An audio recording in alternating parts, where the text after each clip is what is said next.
Okay, dann folgt Dominique Martin für die ENF, Schattenberichterstatter im Europäischen Parlament.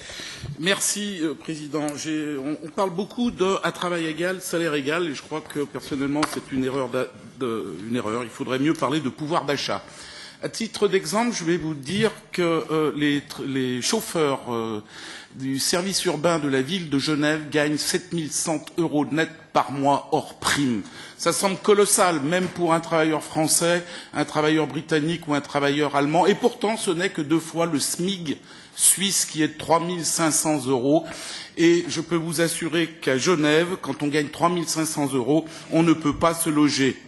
On a le même problème à travailleur égal, salaire égal, les fonctionnaires en France. Qu'ils soient à Paris ou qu'ils soient dans la Creuse ou dans le Cantal, ils touchent le même salaire.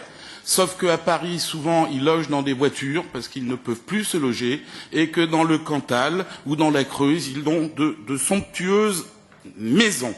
J'ai beaucoup apprécié la colère du représentant de la présidence slovaque, et je voudrais le rassurer. L'Europe, chers collègues, n'est pas là pour vous enrichir. Détrompez-vous, vous y avez cru, c'est faux.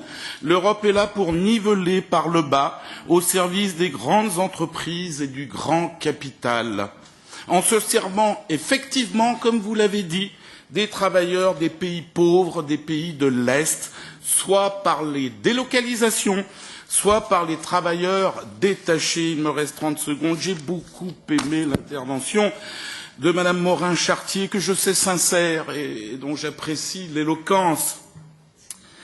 Mais les représentants nationaux, elle vous l'a dit, ici présents, l'Europe s'en fiche.